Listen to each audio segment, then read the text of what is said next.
Hey, assalamu alaikum. Ramadan Mubarak. Ramadan Kareem. Assalamu alaikum and welcome Ibtihaj. We are so glad you could join us from the US. We had the honor and pleasure of welcoming you in 2016 for our 20-year anniversary celebration, in which you gave us an inspirational speech about your journey in sports as a practicing Muslim woman in the US. And now we're welcoming you digitally at Mu's first online iftar. Very excited to see you guys again. So, Ibtihaj, you have accomplishment so much in the past few years, mashallah. For those watching that don't know, could you just give us a short introduction about yourself? Yeah, sure. My name is Ibtihaj Muhammad. I am the first Muslim woman to represent the United States at the Olympic Games wearing hijab. Also the first Muslim woman from the United States to win an Olympic medal. This was at the 2016 Olympic Games in Rio de Janeiro, Brazil. I am a fencer. I know that you guys have quite a bit of fencing in Austria. I started at 12 years old in my hometown. I'm from New Jersey, which is right outside of New York City. And I started fencing at 12 and had no idea that I would go on to become a professional athlete. But my parents were looking for a sport for me to play where I would be covered. As a kid who would eventually go on to wear hijab, I found playing sports to be really difficult if my teammates wore a tank top in track or shorts when I played tennis. So my parents were always adding like spandex or a long sleeve underneath team uniforms. And when we discovered fencing, it was like this light bulb moment. It just uniquely accommodated my religious beliefs as a Muslim. And I love that my teammates all had to wear long sleeves and long pants like me. And when I put on the fencing mask, to be honest, I felt like it just transported me into this space where no one knew what I looked like. No one knew that I wore hijab or, you know, that I was a Black woman. I love that within my sport, it's just about how good can you be. You know, I got the opportunity to train with boys and girls. I love beating everybody. And also, what I love most about fencing is that it's an individual sport. I'm very, very, very competitive. And with team sports that I played, like volleyball or softball, I didn't like to lose. And with fencing, it's individual. It's just me and my opponent, and it's just me out there on the fencing pists. And it's nice to be responsible for your actions and the way things pan out. So I love that my journey has become bigger than fencing. I think it's about making sure that us as Muslim women in particular see ourselves in the space of sport and really combat those different norms that society has, or misconceptions that society has placed on us as Muslims, that we're not capable or that we don't belong in this space. And you know, sport has changed my life, and I love to share that message. So great. Wow, great. I love your incredible message. And to be honest, I'm currently hiding my fangirling moment, to be honest.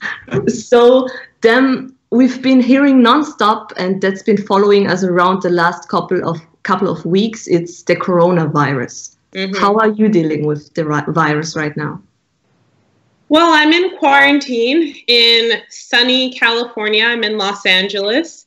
And to be honest, I find it quite difficult to have to be forced to spend so much time with myself. I come from such a big family. All of my family is in New York and in New Jersey. So it's hard to be away from them, especially during Ramadan. It's such a time in all of our lives where we're used to being around other people, being with our loved ones, spending time, you know, in the masjid for Qiyam. And to have to, you know, rely solely on yourself has been a heavy burden, I must say. Mm-hmm. Yeah, you just answered my question, actually. I wanted to ask you how you're feeling about this Ramadan and if you feel if it's different. So, yeah, but you just said it. Yeah, I mean, it's different, but I'm the type of person who really tries to see the positive in things and approach things from, you know, my glass being half full. And you know, things could always be worse. That's what I like to say. So, like, alhamdulillah for the opportunity to, you know, have a home and have, you know, food on the table. And there's definitely things that when you really look, you can learn to appreciate and reflect from. And, you know, I'm praying that this is a once in a lifetime thing, that we never have to experience something like, you know, coronavirus ever again. Can you tell us a little bit more about your journey towards the Olympics, the positives, the challenges, and what kept you going?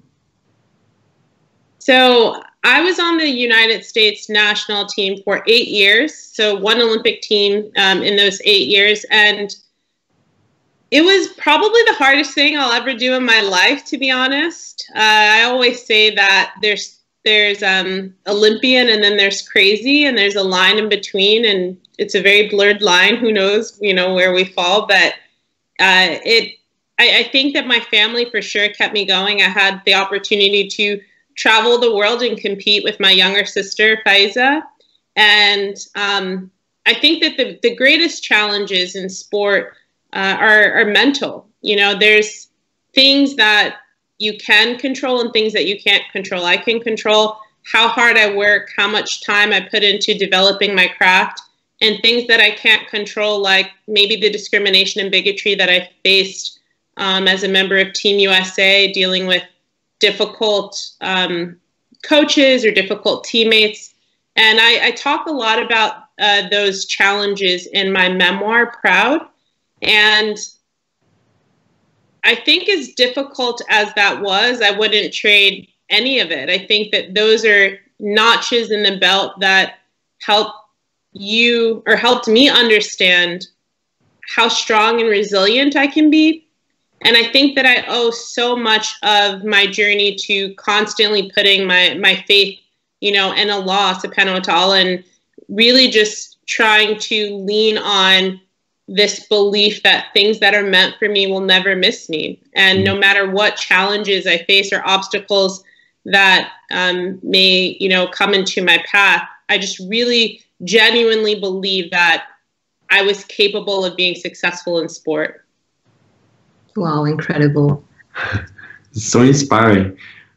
Yeah, one question maybe. Do you have any exciting upcoming projects you want to share with us? You mentioned your book. You also have written a children's book. Yeah, so I did write a children's book. I'm really excited. The children's book is called The Proudest Blue.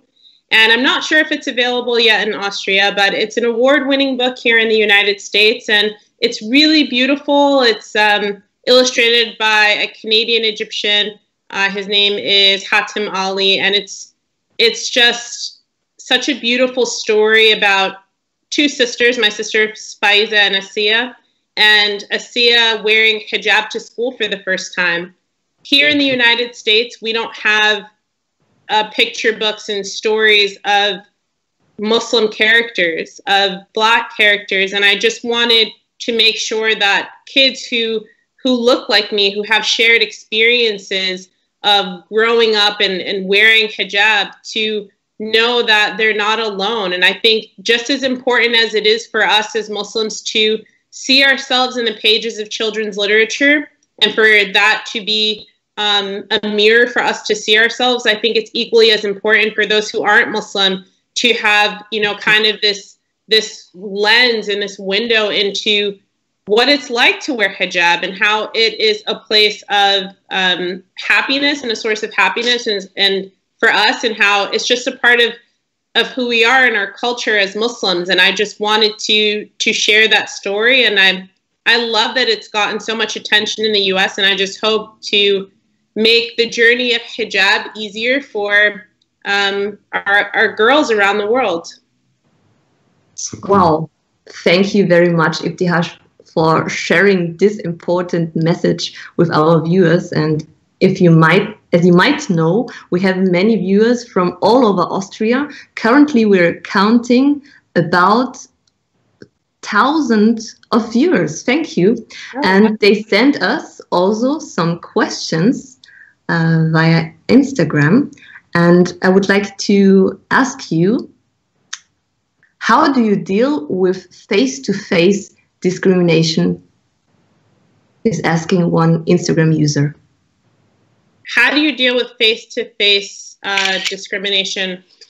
You know, that's a difficult question because I think it's layered. It depends for me. You know, sometimes I feel like I owe it to myself and to maybe my family members who may not be inclined to respond.